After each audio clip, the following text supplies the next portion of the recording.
Good evening class. मैं दुर्गेश कुमार सिंह आपका स्वागत करता हूं दुर्गेश सिंह क्लासेस में। हम स्टडी कर रहे हैं class 12 chapter number 1 solid state. आज हम आप देखेंगे क्रिस्टल जालक में एकक कोष्ठिकाओं के प्रकार। क्रिस्टल जालक में एकक कोष्ठिकाओं के प्रकार। पिछले वीडियो में आपको बता दिया गया था कि क्रिस्टल जालक में एकक कोष्ठिकाएं 7 प्रकार की होती हैं, जिनमें से हमने आपने 2 की स्टडी कर ली थी, घनीय एकक कोष्ठिका और दूसरा हमारा था चतुष्कोणीय या द्विसमलंबाक्ष एकक कोष्ठिका। इनकी स्टडी हम आप कर चुके हैं। आज जो शेष बची हैं उनकी स्टडी करते हैं।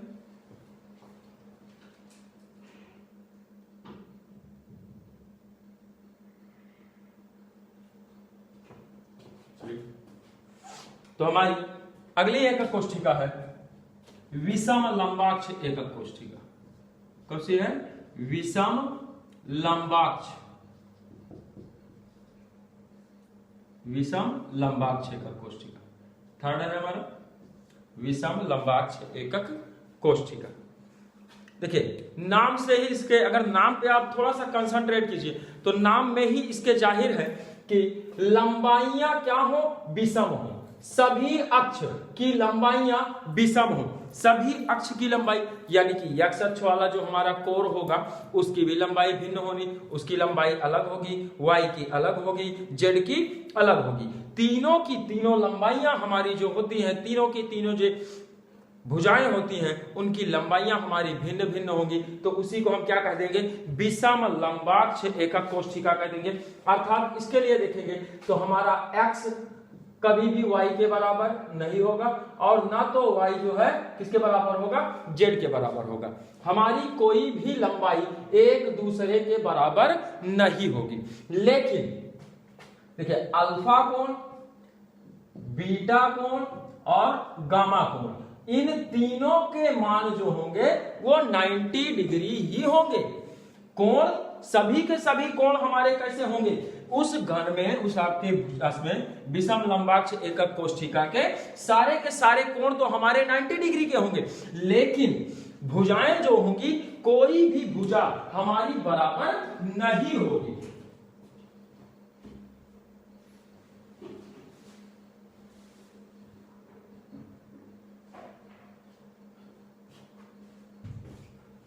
जैसे देखिए एग्जाम्पल स्वरूप आपको यह डिब्बा दिखाई दे रहा होगा। देखिए इसकी 3 भुजाएं, ये हो गई x वाली कोर x, ये हो गई y और ये हो गई हमारी z। कोई भी मान लेते हैं, किसी को भी। चलिए ये x अक्ष पर है तो इसको x मान लेते हैं, ये वाली हमारी ऊपर की तरफ गई तो इसको y मान लेंगे, और ये जो ये देखिए ऐसे देखिए, तो ये देखिए आपका x अक्ष ये हो गया, x वाली भुजा, ये y वाली भुजा हो गई, और ये कौन सी भुजा हो गई? z वाली भुजा हो गई। तो इस तरीके से आप इसमें देख रहे हैं, देखिए इसकी लंबाई कम है, इसकी लंबाई कम है, जबकि इसकी लंबाई उससे ज्यादा है, और सबसे ज्यादा इस भुजा की लंबाई। तो ये हमारा किस रूप में है? विषम लंबाक्ष स्वरूप। कैसा स्वरूप? विषम लंबाक्ष स्वरूप। और इसी को हम क्या कह देंगे? फलक कह देंगे। ये जो हमको ये दीवारें मिल रही हैं चारों तरफ की, ये देखिए नीचे की दीवार हो गई, ये साइड वाली हो गई, ये इधर साइड की हो गई, इन्हीं को क्या कहते हैं? फलक कहते हैं। तो लेकिन सारे के सारे एंगल कैसे होंगे? 90 डिग्री के एंगल होंगे। तो इनका स्ट्रक्चर कैसा हो जाएगा? इनका स्ट्रक्चर हमारा थोड़ा सा और अलग हो जाएगा। जैसे मानिए, चलिए कि ये देखिए, इनको ड्रा कर लेते हैं हम। आप एक सेकंड भाई,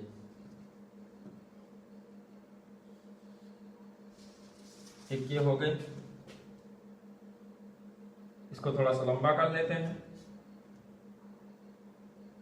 क्योंकि तीनों लंबाइयां हमारी बराबर नहीं है। यहाँ पे सभी की सभी लंबाइयों को हमें डिफर रखना है, बट एंगल जो बनेगा, देखिए 2 एंगल तो हमको 90 डिग्री बिल्कुल आसानी से दिख जाएंगे। 2 एंगल बिल्कुल आसानी से हमको दिखेगा कि 90 डिग्री है। लेकिन जो तीसरा एंगल आएगा, अब भाई 3D व्यवस्था तो आपको बोर्ड पे मिलेगी नहीं, तो आप उसको समझने का प्रयास कीजिए, जिस तरह आपको डिब्बे के एग्जाम्पल से बता दिए हैं। ये देखिए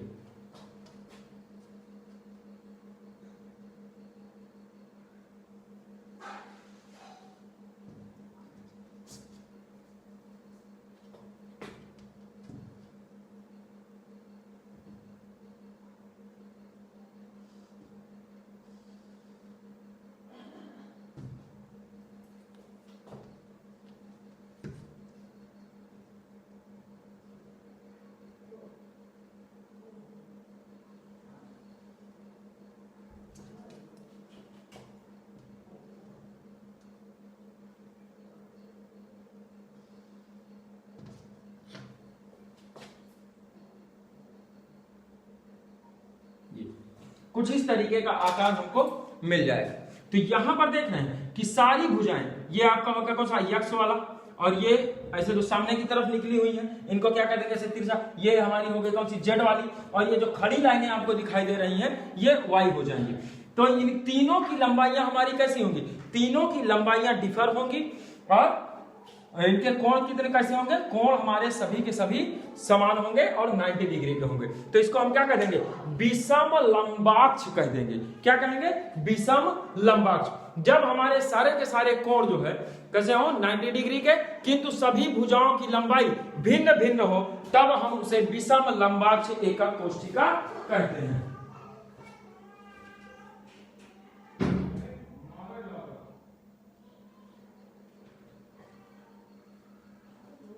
फिगर ड्रा कर लीजिए। अगली एकक कोष्ठिका हमारी हो जाती है एकनताक्ष। चौथी कौन सी हो जाएगी, एकनताक्ष, एकनत अक्ष। एक का मतलब होता है एक, अक्ष का मतलब होता है हमारी जो ये अक्ष है, भुजाएं हैं, और कैसे हो, थोड़ा सा नत हो, अर्थात झुके हुए हो। इनको हम तो विच्छेद करके समझिए, एक अक्ष नत, एक अक्ष नत। एक अक्ष कैसा हो, झुका हुआ हो, नत का मतलब होता है झुका हुआ। जब एक अक्ष हमारा कैसा होगा, झुका हुआ होगा, इसमें सभी की सभी भुजाएं हमारी बराबर होंगी, भुजाएं बराबर होंगी। लेकिन जब थोड़ा सा झुक जाएगा, थोड़ा सा झुक जाएगा, तो हम उसको क्या कह देंगे, एकनताक्ष कह देंगे, यानी कि एक अक्ष झुका हुआ होगा। कुछ इस तरीके से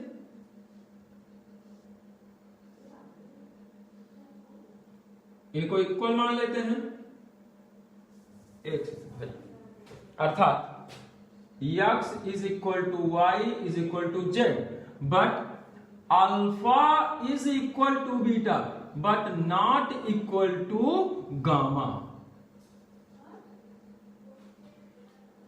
अल्फा बीटा कितना होगा, अल्फा और बीटा हमारा 90 डिग्री होगा, लेकिन जो गामा वाला एंगल होगा वो 90 डिग्री का नहीं होगा।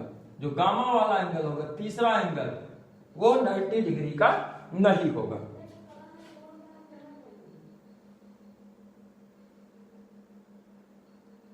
एक मिनट भाई, एक मिनट, उल्टा बोल दिए हैं, सॉरी फॉर दिस,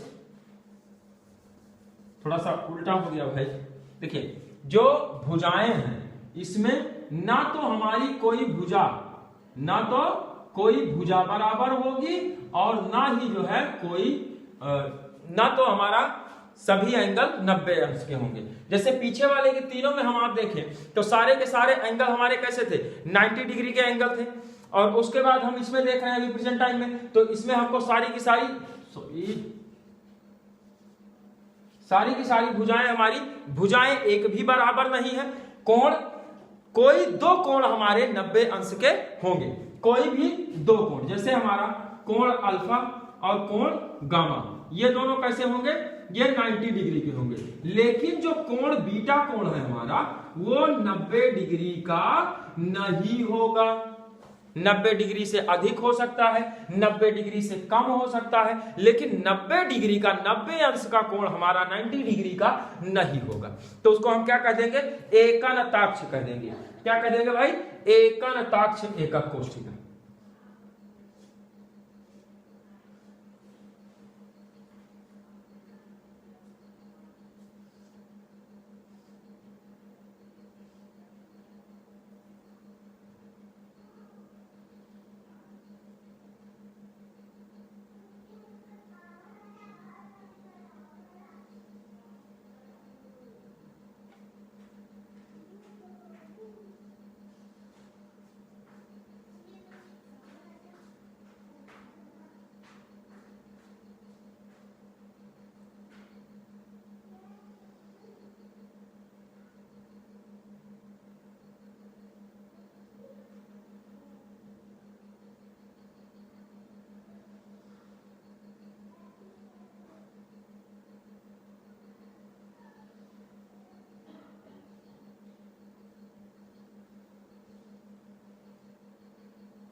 ये देखिए, तो इस तरीके से आपको दिख रहा है, थोड़ा सा हमारा जो ये डिब्बा है थोड़ा सा झुका हुआ है।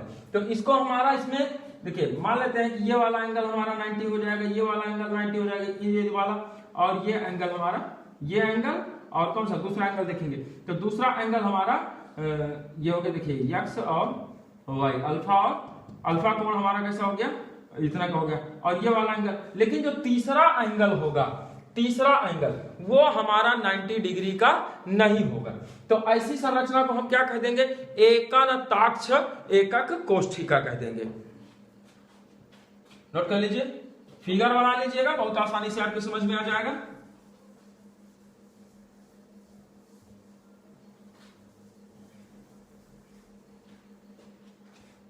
अगली एकक कोष्ठिका हमारी है खट कोणीय एकक कोष्ठिका। अगली एकक कोष्ठिका कौन सी है, खट कोणीय, खट कोणीय, खट कोणीय एकक कोष्ठिका। तो खट कोणीय एकक कोष्ठिका में क्या होगा, बेंजीन देखें, बेंजीन की तरह एकदम स्ट्रक्चर बना दीजिए इसका। चलिए बेंजीन की तरीके से इसका स्ट्रक्चर बना लेते हैं, ये हो गया।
इस तरीके से खटकोण की तरह जब हमको संरचना मिल जाएगी तो उसी को हम क्या कह देंगे, खटकोणीय घनीय एकक कोष्ठिका।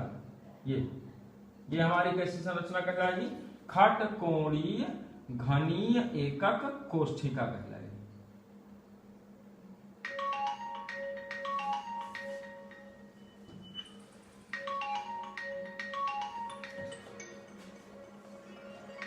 इसको मिला लेते हैं यहां से,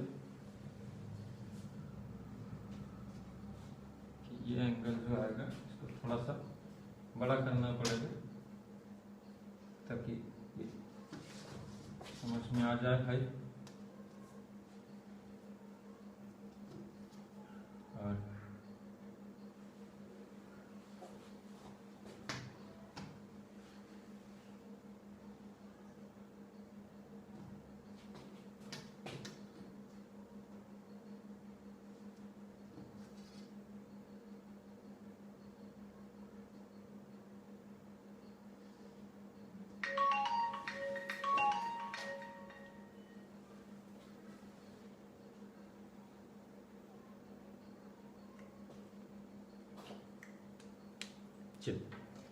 देखिए यहां पे हमको क्या मिल रहा है कि 6 भुजाओं वाला एक संरचना बनी हुई है।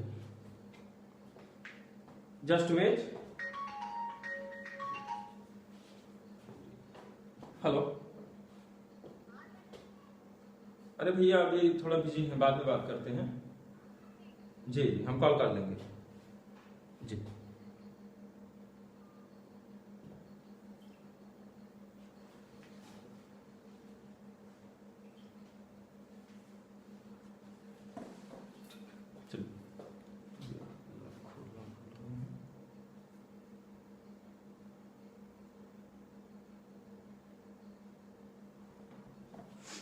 चलिए आइए देखते हैं क्या होगा।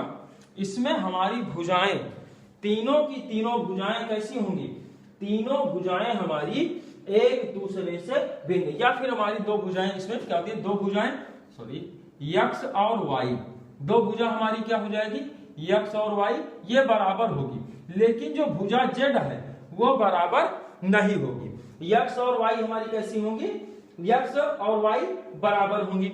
और इसमें देखिए अल्फा और बीटा कोण, ये वाला एंगल और ये वाला एंगल, ये हमारा कैसा होगा, अल्फा और बीटा कोण जो होगा वो 90 डिग्री का होगा, लेकिन जो गामा एंगल है, जो गामा एंगल है वो हमारा 90 डिग्री का नहीं होगा।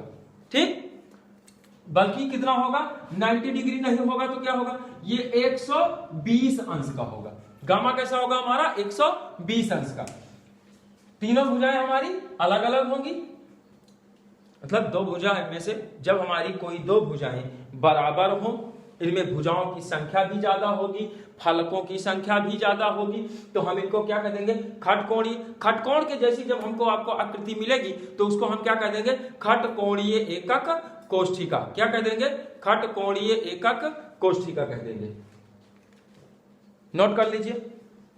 अगला देख लेते हैं कौन सा है। अगला हमारा है त्रिसमनताक्ष। अगला कौन सा है, त्रिसमनताक्ष, छठवां कौन सा हो जाएगा, त्रिसमनताक्ष। देखिए तीनों समान अक्ष लेकिन कैसे, झुके हुए। इसी का संधि विच्छेद कीजिए, इसका संधि विच्छेद करके समझिए। देखिए त्रि मतलब तीन हो गया, अक्ष का मतलब अक्ष यानी कि भुजाएं हमारी समान होंगी और कैसी होंगी, नत होंगी, झुकी हुई। तीनों की तीनों अक्ष हमारे समान होंगे, लंबाइयां उनकी समान होंगी, किंतु थोड़ा थोड़ा झुके हुए होंगे, अर्थात कोई भी एंगल हमारा 90 डिग्री का नहीं होगा।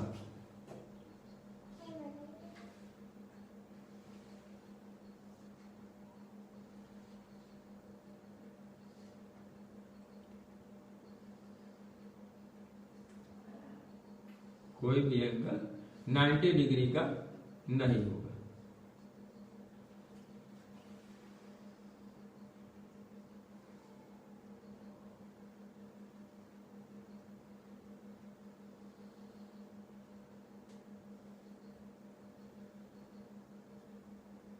ये देखिए सारे के सारे एंगल हमारे थोड़े से क्या हैं, झुके हुए। सभी के सभी एंगल हमारे थोड़े से झुके हुए होंगे, और इनमें कोई भी एंगल हमारा ना तो यक्स हमारा यक्स वाई और जेड, तीनों क्या होंगे, यक्स वाई और जेड, तीनों के तीनों हमारे बराबर होंगे। तीनों अक्ष नाम में ही जाहिर है, त्रि अक्ष सम और नत, तीनों अक्ष समान हो लेकिन झुके हुए हो, तो भुजाएं तो हमारी तीनों बराबर होंगी, लेकिन ये जो एंगल है, कोई भी एंगल हमारा बराबर नहीं होगा, अर्थात 90 डिग्री का, 90 अंश का नहीं होगा। कोई भी एंगल हमारा 90 अंश का नहीं होगा। गामा ये तीनों बराबर नहीं होंगे किसके, 90 डिग्री। 90 डिग्री के परिप्रेक्ष्य में, इक्वल में बराबर नहीं होंगे। अगला कौन सा हो जाता है, त्रिनताक्ष। अगला कौन सा आ जाएगा, त्रिनताक्ष। मतलब अब यहां पे देखिए त्रिनताक्ष में क्या होता है, त्रिनताक्ष में होता है भैया कि हमारे जो अक्ष हैं तीनों के तीनों अक्ष हमारे झुके हुए होंगे। तीनों के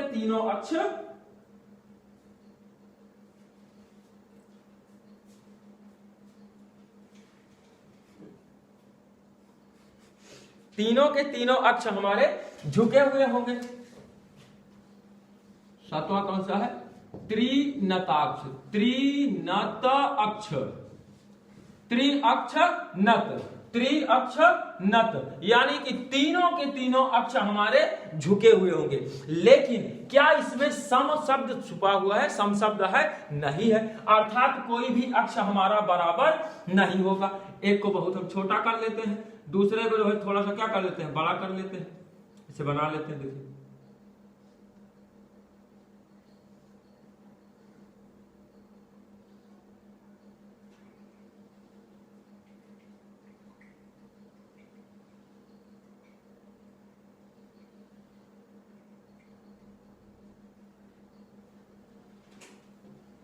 ये इस तरीके का हमारा हो जाएगा। तो तीनों के तीनों तल हमारे कैसे हैं, झुके हुए हैं, तीनों अक्ष हमारे झुके हुए हैं, यानी कि इसमें x बराबर नहीं है किसके, y के, और y बराबर नहीं है किसके, z के। तो तीनों भुजाएं की लंबाई हमारी जो है वो भिन्न भिन्न है, और साथ ही जो हमारे तीनों एंगल है, तीनों के तीनों एंगल ये भी भैया 90 डिग्री के नहीं है, नॉट इक्वल टू 90। उम्मीद है कि आप एकक कोष्ठिका में, क्रिस्टल जालक में एकक कोष्ठिका के प्रकार को बिल्कुल अच्छे से समझ चुके होंगे। तो 7 प्रकार की एकक कोष्ठिकाएं होती हैं। पहला हमने आपने देखा कौन-सा, घनीय एकक कोष्ठिका, जिसमें सभी की सभी भुजाएं हमारी बराबर होती हैं और सारे के सारे एंगल 90 डिग्री के होते हैं। सभी की सभी भुजाएं हमारी बराबर की और सारे एंगल 90 डिग्री के। दूसरा हमने आपने देखा चतुष्कोणीय या द्विसम लंबाक्ष, जिसमें 2 लंबाइयां हमारी समान होती हैं और कोण सभी के सभी कैसे होते हैं, 90 डिग्री के होते हैं। तीसरा हमने देखा विषम लंबाक्ष, जिसमें सभी लंबाइयां हमारी क्या होती है, सभी अक्षों की लंबाइयां भिन्न भिन्न होती हैं, किंतु इसमें भी सारे के सारे एंगल हमारे 90 डिग्री के होते हैं। चौथा हमने आपने देखा एकनताक्ष। चौथा कौन सा देखा, एकनताक्ष। एकनताक्ष में हमने आपने देखा कि भुजा x और भुजा y बराबर होते हैं, लेकिन भुजा जो z होती है हमारी, z वाली भुजा, वो इनसे कम या इनसे ज्यादा होती है, इनके बराबर नहीं होती है। और अल्फा तथा गामा कोण हमारे 90 डिग्री के होते हैं, अल्फा और गामा 90 डिग्री के होते हैं, जबकि बीटा हमारा 90 नहीं होता है। अगला हमने देखा खटकोणीय एकक कोष्ठिका। तो खटकोणीय एकक कोष्ठिका में भुजाओं की संख्या थोड़ी सी बढ़ जाती है। इसमें भी हमारी 2 भुजाएं समान, लेकिन तीसरी भुजा समान नहीं होती है। 2 भुजाएं समान होती हैं, लेकिन तीसरी भुजा समान नहीं होती है। इसमें 2 एंगल हमारे 90 डिग्री के होते हैं, अल्फा और गामा 90 डिग्री के होते हैं, जबकि बीटा हमारा कितना होता है, 120 डिग्री का होता है। छठवां हमने क्या देखा, त्रिसमनताक्ष, जिसमें सभी भुजाएं हमारी समान होती हैं, लेकिन एक भी एंगल हमारा 90 डिग्री का नहीं होता। और अंतिम कौन सा है हमारा, त्रिनताक्ष, जिसमें हम जानते हैं कि सभी की सभी भुजाएं, ना तो भुजाएं और ना ही कोण, कोई भी कोण हमारा 90 डिग्री का नहीं होता है, और ना तो कोई भुजा हमारी कितनी कैसी होती है, बराबर होती है। तो ये हो गया हमारा क्रिस्टल जालक में एकक कोष्ठिकाओं के प्रकार। इस वीडियो में इतना ही। अगर आपको वीडियो पसंद आया हो, क्लास अच्छी लगी हो, तो अपने दोस्तों के साथ शेयर कीजिए। चैनल पर नए हैं तो सब्सक्राइब कीजिए। अब हम आप मिलेंगे नेक्स्ट वीडियो में, जिसमें हम चर्चा करेंगे